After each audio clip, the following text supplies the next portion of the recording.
Iya atau Bu, tidak? betul. Oh, betul. Ini Iya betul Bu. Perangkat cerdas sama perangkat lunak Bu. Jadi jadi satu sistem gitu. suaranya pelan sekali. Saya sudah maksimal nih volumenya. Suara yang perempuan pelan sekali. Coba kamu deketin sama Produk sejenis kayak Oculus Rift virtual reality-nya, tapi kita juga ada aplikasi buat mendukung ininya Bu, ide perpustakaannya. Jadi visualisasinya tuh disetting di aplikasi itu. Oke, siap. Oke, nah itu sudah bagus ya. Tadi saya sudah baca semuanya. Ini nilai poin plusnya untuk kelompok ini berarti kan produknya service sama jasa. Service sama produk. Produknya itu adalah hardware-nya, jasa itu adalah software-nya.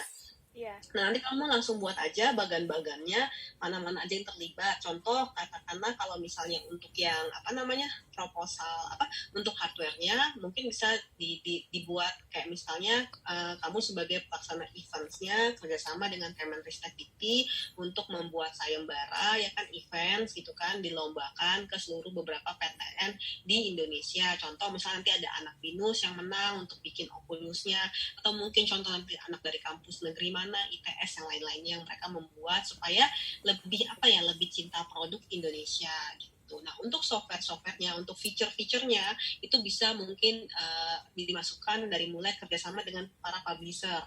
Publishernya itu bisa dari buku nasional ataupun buku internasional. Ini perpusnya ini perpus. Oculusnya ini berarti untuk range umur berapa yang bisa menggunakan? Ini semua usia sih Bu bisa. Karena emang didesainnya kan bisa disetting pas dipakai.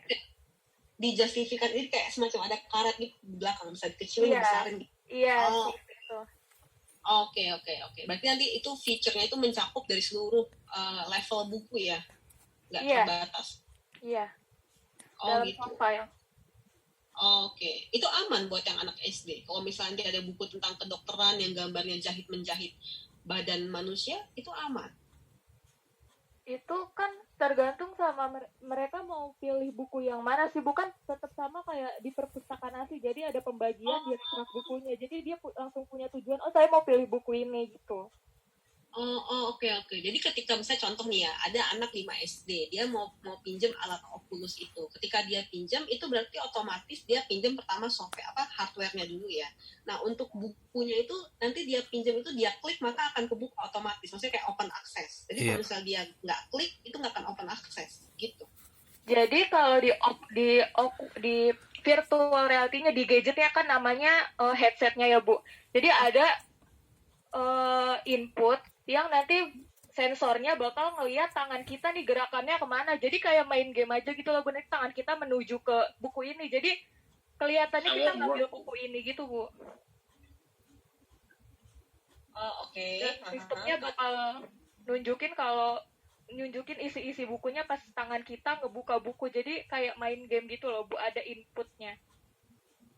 Oke, tapi at the end si anak bisa membaca isi bukunya kan ya? Iya, bisa. Nah, selama si anak itu membaca, apakah harus menggunakan VR atau bisa diganti dengan smartphone?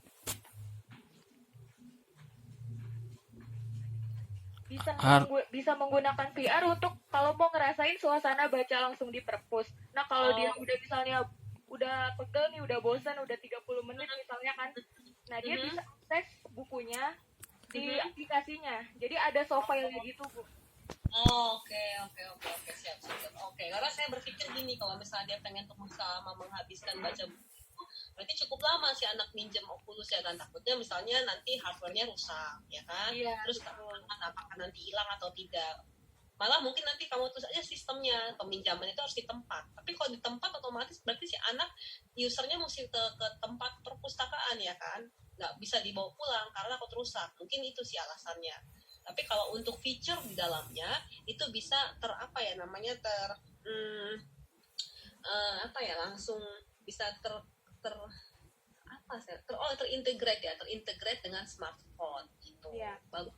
Bagus idenya. Cuma positif negatifnya, saya negatifnya kalau negatifnya itu yang pertama itu kalau untuk yang software itu sudah ada, biasanya itu di BINUS pun kita sudah punya ya. Jadi kalau misalnya nanti mahasiswa mau pinjam buku di perpus, mau pakai layanan e-book itu juga sudah ada ya kan, tapi ada yang berbayar, ada yang tidak. gitu. Nanti itu negatifnya, berarti negatifnya apa nih? Oh, biayanya, si usernya mesti mengeluarkan biaya per satu buku, misalnya berapa, untuk jangka waktu berapa lama bisa meminjam. Itu kalau untuk yang softwarenya. Nanti untuk bekerja sama itu kalau misalnya dari beberapa publisher itu saran saya sih lebih baik untuk aplikasinya memang langsung dipegang oleh satu institusi gitu, institusi negara. Misal katakanlah dipegangnya oleh Kemominfo atau misalnya mungkin dipegang langsung sama Kemenristek Dikti gitu. Jadi seluruh publisher kayak buku McGraw-Hill, Pearson, Cengage, abis itu buku-buku lain ya, kayak misalnya kalau buku untuk SMA mungkin Erlangga dan lain-lainnya, itu mereka langsung masuknya tuh satu platform itu punyanya si Kemominfo, punya si Kemenristek Dikti. Jadi seluruh anak baik yang sekolah swasta ataupun yang sekolah negeri atau mahasiswa itu wajib untuk download aplikasi itu di smartphone-nya. Nah, ketika si anak mau merasakan vibes nuansa atmosfer perpustakaan, maka dia bisa mengunjungi ke station library, kita sebutnya library station aja kali ya, library station terdekat gitu. Terdekatnya di mana gitu. Misal katakanlah kalau rumah di Jakarta Barat, dia nggak harus jauh-jauh misalnya ke Bogor. Oh, ternyata ada kok di Jakarta Barat, di mana misalnya katakanlah toko apa. Dan itu juga Oculusnya itu juga nggak harus selalu tersedia di perpustakaan resmi gitu. Jadi kayak misalnya di toko misalnya katakanlah toko buku kayak misalnya Periplus atau mungkin di toko Gramedia, itu mereka bisa gitu. Contoh ini sebagai contoh. Kalau di Taiwan, karena kan saya kan cukup lama ya stay itu untuk sekolah 2 S3. Nah, itu tuh untuk kayak convenience store seperti 7-Eleven atau misal katakanlah Family Mart atau Circle K. Nah, itu tuh udah bener-bener kayak one stop convenience store gitu. Di toko itu kita bisa misal katakanlah selain bisa buat bayar belanja online, kita juga bisa buat pick up barangnya di situ. Misalnya saya beli koper nih secara online di Taiwan, nanti koper itu bisa diantar ke toko tersebut. Terus yang terbaru sebelum saya back for good ke Indonesia itu 2018. Jadi itu di Taiwan itu sudah ada startup motor listrik. Itu sudah banyak banget yang menggunakan itu dengan brandnya itu Gogoro. Nah, itu si Gogoro tersebut mereka kerjasama dengan 7-Eleven di seluruh Taiwan. Sebagai apa? Sebagai gas stationnya dia gitu. Jadi keuntungannya apa nih buat si Gogoro? Dia akan hemat biaya. Kenapa? Karena dia nggak perlu ada installment lagi loh, kayak semacam bangunan kecil gitu untuk ngecas si motor Gogoronya. Itu keuntungan buat si Gogoronya ya. Jadi dia tidak perlu menginstal kayak semacam gas station di setiap pelosok. Kenapa? Karena kan kalau dia membangun akan menghabiskan kosnya besar, dia harus memakai lahan negara, dia mesti minta izin dan lain-lain. Nah, terus keuntungan buat si convenience store-nya, si 7-Eleven yang di sana, dia akan dapat untung gitu, karena dia pasti kan mereka punya space-nya itu mungkin bisa mereka pakai untuk dijadikan gas station, dan itu mungkin ada profit sharing, ada keuntungan ketika si 7-Eleven-nya udah setuju untuk yang di cabang itu, lokasi itu, maka nanti ada profit sharing, mungkin harganya akan lebih dimurahin untuk si 7-Eleven-nya. Ntar ada namanya margin gap-nya itu untuk keuntungan si 7-Eleven. Nanti keuntungan dari pihak si user Gogoronya apa? Mereka akan merasa lebih aman, karena kalau dulu untuk sampai charge baterainya full itu mereka cuma bisa pakai itu sekitar 4-6 jam penggunaan motor listrik tersebut, dengan misalnya kecepatannya itu katakanlah 60 km per jam. Jadi kalau misalnya ngegas lebih kencang, otomatis gasnya akan lebih cepat habis. Nah, ketika habis di tengah hutan, di pedalaman, dia mau ngecharge di mana gitu. Makanya akhirnya tercetuslah itu si gas stationnya itu bisa di-charge-nya itu di 7-Eleven.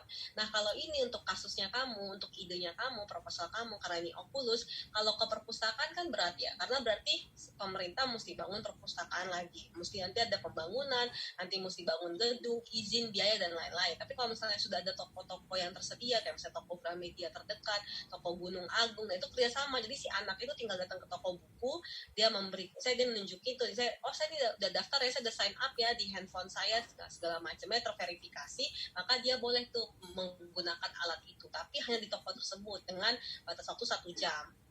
Nanti karena dia harus datang, ada keuntungan lagi, misalnya buat yang langsung datang ke toko bisa mendapatkan, misalnya katakanlah limit peminjaman 1 buku untuk jangka waktu 1 minggu gratis gitu, karena dia sudah datang ke tokonya gitu. Nangkep gak? Iya Bu. Tapi kalau di di pikiran kita kan hardware virtual reality itu tuh kayak Oculus atau yang dari Samsung gitu-gitu bisa dimiliki perorangan gitu loh, bukan dijual juga bebas. Nah, jadi yang Betul. penting itu produk yang lebih penting dari kitanya tuh emang visualisasi perpustakaannya sama e-book-nya itu, Bu. Jadi kalau emang yang udah punya biaya sendiri, dia mau ngerasain di rumah dia atau dimanapun dia berada, dia bisa pakai punya dia sendiri. Nah, untuk yang di Iya, pelosok itu kita bisa kerjasama sama pemerintah. iya, betul, paham saya maksud saya. Nah, itu cuma kalau pemerintah